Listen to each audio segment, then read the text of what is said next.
आपण पाहतात BK अभिलाष YouTube channel. आपल्या चॅनलवरती ITI इलेक्ट्रिकल, वायरमन इलेक्ट्रिशियनचे थिअरी तसेच प्रॅक्टिकलचे व्हिडिओ येत असतात आणि सध्या आपले सेकंड इयरचे लेसन चालू आहेत। मागील लेसनमध्ये आपण अल्टरनेटरचे तत्व, कार्यपद्धती याबद्दल माहिती पाहिलेली आहे आणि आजचा आपला लेसन असणार आहे अल्टरनेटरचे पार्ट्स। अल्टरनेटरच्या पार्ट्समध्ये आपण पाहतोय की जसं मागच्या लेसनमध्ये आपण जे तत्व स्पष्ट करताना बघितलं होतं की अल्टरनेटरमध्ये रोटेटिंग आर्मेचर टाईप आणि रोटेटिंग फील्ड टाईप अशा दोन प्रकारे विद्युत निर्मिती केली जाते। किंवा सध्याच्या काळामध्ये जे काही अल्टरनेटर मोठ्या स्वरूपामध्ये वापरले जातात त्याच्यामध्ये रोटेटिंग फील्ड टाईप अल्टरनेटर असतात आणि म्हणून या ठिकाणी आज आपण पाहणार आहोत की अल्टरनेटरचे जे पार्ट असणार आहेत त्याच्यामध्ये मुख्य आपण पाहतो की कोणतेही जे मशीन आहे, मोटर असेल, जनरेटर असेल, अल्टरनेटर असेल, याच्यामध्ये एक स्थिर भाग असतो आणि एक फिरणारा भाग असतो। मग स्थिर भागाला आपण स्टेटर म्हणतो आणि फिरणाऱ्या भागाला आपण रोटर म्हणतो। रोटेटिंग पार्ट म्हणजे रोटर आणि स्थिर भाग स्टेटर जो असतो, स्टॅटिकल पार्ट म्हणजे स्टेटर। म्हणून याच्यामध्ये आपल्याला चार्ट याच्यामध्ये जे भाग येतात ते असतात, एक नंबर स्टेटर,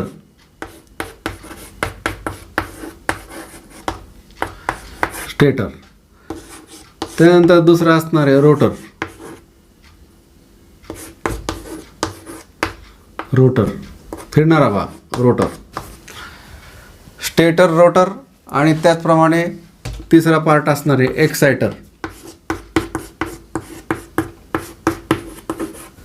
एक्सायटर। असे मुख्य तीन भाग असतात अल्टरनेटरमध्ये। मग याच्यामध्ये स्टेटर म्हणजे काय, जो स्थिर असतो भाग, आणि रोटर म्हणजे फिरणारा भाग, आणि एक्सायटर म्हणजे काय की आपल्याला जे मॅग्नेटिक फील्ड लागतं आहे त्या ठिकाणी, आणि ते मॅग्नेटिक फील्डसाठी एक्सायटर म्हणजे हा शंट किंवा कंपाऊंड जनरेटर असतो।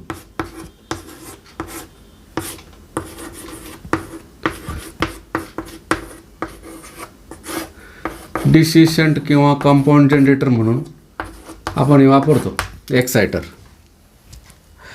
छोटे लहान जे अल्टरनेटर असतात जे ऑटोमोबाईलमध्ये आपण वापरतो, 4 व्हीलर 2 व्हीलर याच्यामध्ये, की तर ते जे एक्सायटर असतात त्याच्या ठिकाणी म्हणजे छोट्या आकाराचे असतात आणि त्या ठिकाणी मग रेक्टिफायर सिस्टीम असते आणि त्या रेक्टिफायरच्या सहाय्याने जे अल्टरनेटरमध्ये AC सप्लाय निर्माण होतो तो DC करून बॅटरी चार्जिंगसाठी वगैरे यासाठी आपण वापरतो।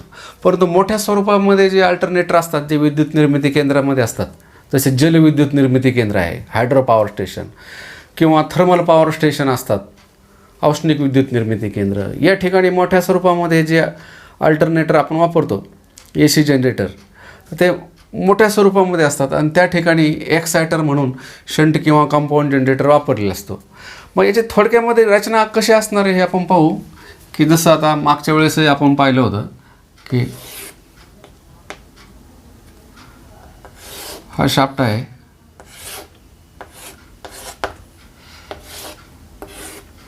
आणि हा ही बॉडी आहे, मेन अल्टरनेटरची बॉडी आहे मेन, हे इकडे फाउंडेशन असणार आहे आणि हा शाफ्टचा भाग बाहेर आलेला असतो, असा शाफ्टचा भाग।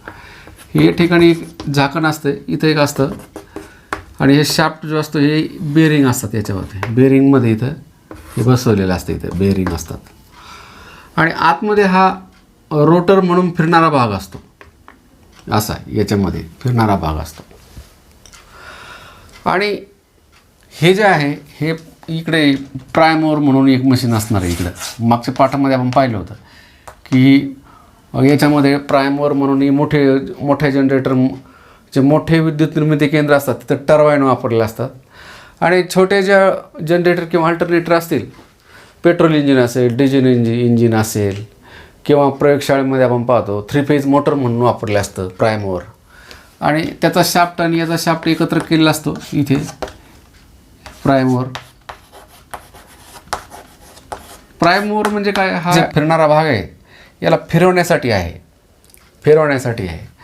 मग अर्थातच मागं आपण पाहिलं होतं की रोटेटिंग मॅग्नेटिक फील्ड म्हणजे काय, की हे जे रोटर आहे याच्यावरती फील्ड वाइंडिंग केलेली असते, फील्ड पोल असतात त्याच्यावर वाइंडिंग केलेली असते. जो एक्सायटर जो आहे याचा अर्धा जो याचा काही भाग असतो या शाफ्टचा, याच्यावरतीच शंट जनरेटर असतो. हा जो गोल भाग आहे याच्यावरती वाइंडिंग असते, याला स्टेटर वाइंडिंग म्हणतात. ही स्टेटर वाइंडिंग आहे. याचे गाळे असे असतात ते, हा भाग आहे आणि याच्या पोकळीमध्ये हा रोटर आहे या वाइंडिंगच्या. त्याच्यामुळे ह्या कंडक्टरकडून या चुंबकीय रेषा ज्या ह्या फिरणाऱ्या फिरतंय आपण त्या कंडक्टरकडून कट होतात आणि याच्यामध्ये 3 फेज सप्लाय निर्माण होतो. हे थोडक्यामध्ये अशी याची कार्यपद्धती रचना असणार आहे. मग याच्यामध्ये आपण डिटेलमध्ये पाहणार आहोत. मग स्टेटर, रोटर, एक्सायटर. ते एक्सायटर तर शंट जनरेटर याच्यावरती बसवलेला असतो. तर आपण आणखी पुढे याची डिटेल माहिती पाहूया. बघा इथं स्टेटर कसा असणार हे आपण पाहतोय. स्टेटर म्हणजे काय, हा एक असा ड्रमसारखा असा गोल सिलेंड्रिकल आकाराचा असतो. याच्यामध्ये पोकळी ही आणि याच्यावरती हे असे गाळे असतात, त्याला आपण स्लॉट म्हणतो. आणि हे सगळं आहे ही जी एक चकती दाखवलेली आपण, हे जसे हे गाळे आहेत हे या बाजूने सगळ्या बाजूने आहेत. याच्यामध्ये कंडक्टर असतो, आपण वाइंडिंग केलेली असते स्टेटरवरती. 3 phase winding, star connected winding याच्यामध्ये केली असते आणि त्याचे टोक आपण बाहेर काढले असते सप्लायसाठी. कारण हे स्टेटर कोअर म्हणजे हे स्थिर असतात आणि याला आर्मेचर कंडक्टर याच्यामध्ये असतात. आणि ही जी एक सिलिकॉन स्टीलचे चकते असतात, ह्या एक स्टॅम्पिंगचा आपण त्याला म्हणतो. स्टॅम्पिंग सिलिकॉन स्टीलचे बनवलेले असते. हे कोणताही कोर असेल, मग तो रोटर असेल, आर्मेचर असेल किंवा स्टेटर असेल, तर हे सिलिकॉन स्टीलचे बनवलेले असतात. कारण याच्यामध्ये काय होतं की हे कंडक्टर याच्यामध्ये असतात, त्या कंडक्टरमध्ये ज्यावेळेस करंट पास होतो त्याच्यातून विद्युत निर्मिती होते, तर त्याच्याभोवती चुंबकीय रेषा निर्माण होतात आणि त्याच्यामुळं त्या सॉलिड भागापासूनही त्या कट होतात आणि या भागामध्ये 2 प्रकारचे लॉसेस होतात. त्याला आपण एडी करंट लॉस आणि हिस्टेरिसिस लॉस म्हणतो. एडी करंट लॉसमध्ये तो भाग गरम होतो, आय वर्ग आर लॉस त्याच्यामध्ये होतो. आणि हिस्टेरिसिस लॉस असे 2 प्रकारचे लॉसेस होतात. आणि हे लॉस कमी करण्यासाठी आपण काय केलं असतं, हे संपूर्ण एकाच सॉलिड स्टीलचा हा भाग बनवण्याऐवजी एक ठोकळा, त्याच्याऐवजी या सगळ्या चकत्या एकत्र जोडून आपण केलेलं असतं. जसं पुस्तक आहे, पुस्तकाचे पानं वेगवेगळे असतात, पण त्याला एकत्र करून त्याला जर रिव्हेट केले तर सॉलिड भाग तयार होईल. तसे या चकत्या एकत्र करून असा सगळा भाग तयार केला असतो, त्याला कोर असं म्हणतात. आणि या कोअरचं कार्य काय आहे की आतील भागांना संरक्षण देणे सुद्धा हे कोअरचं काम आहे, स्टेटर कोअरचं काम आहे. आणि तर हा असा प्रकारे याला मग इकडे अशी फाउंडेशन असते, इथं बसवलेली बेस प्लेट असतं फाउंडेशनसाठी. असा आहे स्टेटर कोअर. आणि हे याला गाळे असतात. मग याच्यामध्ये आपण पाहतो की या गाळ्यांमध्ये वाइंडिंग केलेली असते. मग हे अशा याच्यामध्ये तारा असतात.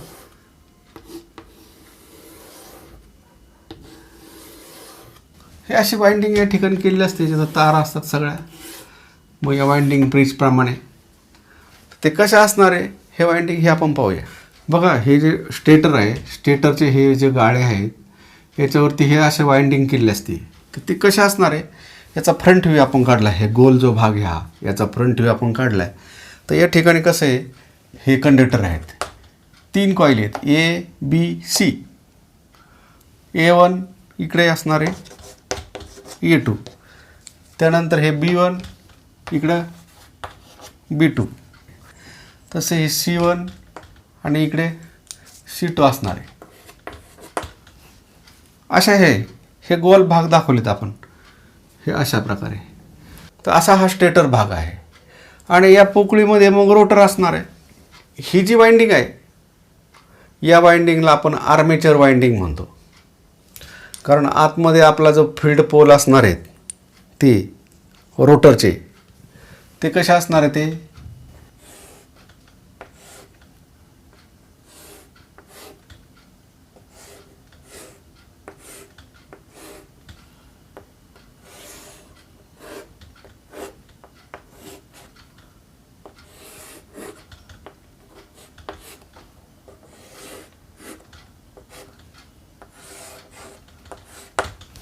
हे असं असणार आहे रोटर. रोटर असं असणार आहे. रोटर मग दोन प्रकारचे रोटर असतात. एकाला सॅलिएंट पोल म्हणतात, सॅलिएंट पोल टाईप, आणि दुसरा नॉन सॅलिएंट असते किंवा सिलेंड्रिकल टाईप असतात. सॅलिएंट पोल टाईपमध्ये हे असं असतं की याच्यावरती वाइंडिंग केलेली असते अशी.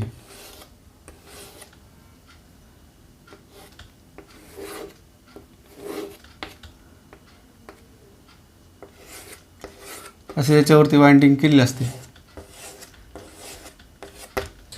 हे जे वाइंडिंग आहे याचे जे कनेक्शन आहेत हे कसे असणार आहेत किंवा हे पोल कसे पडतात, जसं हा एन असेल, हा एस असेल, एन एस असे पोल असतात. इथे हे तर फील्ड पोल आपल्याला दिसत आहेत प्रत्यक्ष, म्हणून या सॅलिएंट पोल म्हणतात. या ठिकाणी नॉन सॅलिएंट किंवा याच्या ठिकाणी सुद्धा वाइंडिंगचे कनेक्शनवरून पोल पडत असतात. समजा आता वाइंडिंग असे आहेत, 1 2 3 चौथी वाइंडिंग आहे. मग याचे हे पहिले टोक, दुसरं टोक, पहिलं दुसरं, पहिलं दुसरं, पहिलं दुसरं, पहिलं दुसरं असे कनेक्शन्स असतील. तर हे जर सुरुवातीला आपण पाहतो इथून करंट जाईल असा, हा, त्यानंतर या कॉईलमधून याच्या विरुद्ध करंट जायला पाहिजे. जसं आता इथं असा जातोय, इकडे जातोय, मग हे टोक जे आहे हे इथं जोडायचं, याचा करंट असा जाईल, असा जाईल, आणि हे टोक मग नंतर परत पहिल्यासारखं असं जाईल, याचा हे असं जाईल असं, आणि हे इकडे काढायचं. हे 2 टोकं झाली. मग ही स्लिप रिंगला जोडलेली आहे तिथं. अशा प्रकारे पोल तयार होतात. एन एस अशा प्रकारचे पोल तयार होत असतात या वाइंडिंगमध्ये. बघा, 2 प्रकारचे जे रोटर असतात की ज्याच्यावरती फील्ड वाइंडिंग केलेली असते, की त्या फील्ड वाइंडिंगमध्ये आपण DC सप्लाय सोडतो. यात स्लिप रिंग इथे दाखवलेले आहेत, आणि या स्लिप रिंगमार्फत पॉझिटिव्ह निगेटिव्ह सप्लाय इथं वाइंडिंगमध्ये जातो असा, आणि याला आपण फिरवलेलं असते प्राइम मूवरच्या सहाय्याने. याच्या भोवती चुंबकीय रेषा निर्माण होतात, आणि त्याला हे फिरवत असल्यामुळं चुंबकीय रेषा फिरतात. इथं आपण हा सॅलिएंट पोल टाईप रोटर इथं दाखवलेला आहे.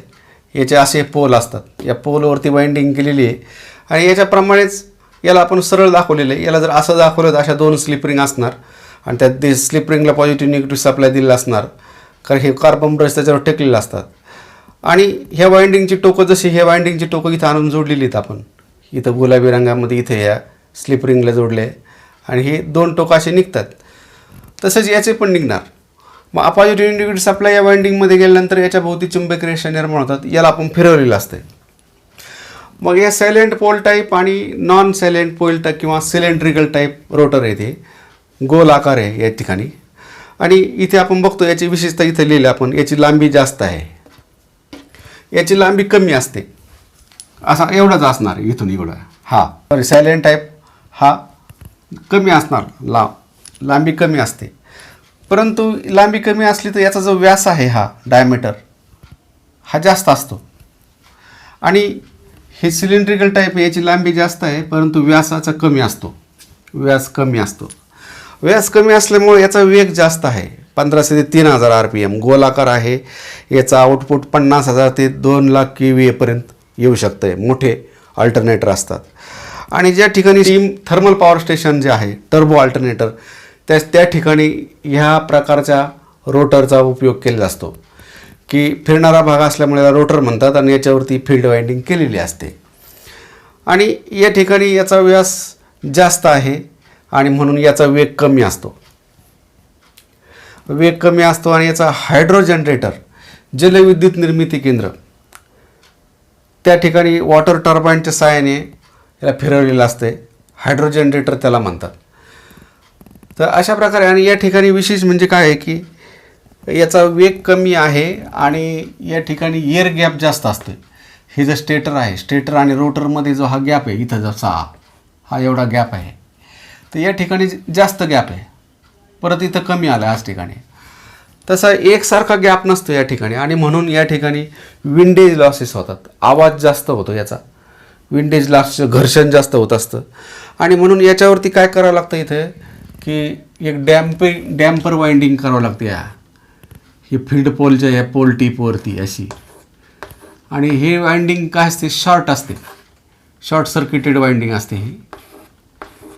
ही सगळी डॅम्पर वाइंडिंग, ही जी विंडेज लॉसेस जे आहेत हंटिंग वगैरे कमी करण्यासाठी, तर हे शॉर्ट सर्किटेड असे डॅम्पर वाइंडिंग केलेले असते.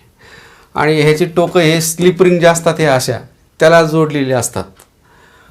तर असं आहे या ठिकाणी. हे युनिफॉर्म गोलाकार असल्यामुळं याच्यावरती जर आपल्याला स्टेटर असेल याच्यावरून, कारण स्टेटरच्या आतमध्ये आहे ना, असं आतमध्ये हा स्टेटर आहे, असं याच्यावर स्टेटर असेल तर याच्यामध्ये जो एअर गॅप आहे एकसारखा असतो याच्यामध्ये, त्यामुळे विंडेज लॉस जास्त होत नाहीत.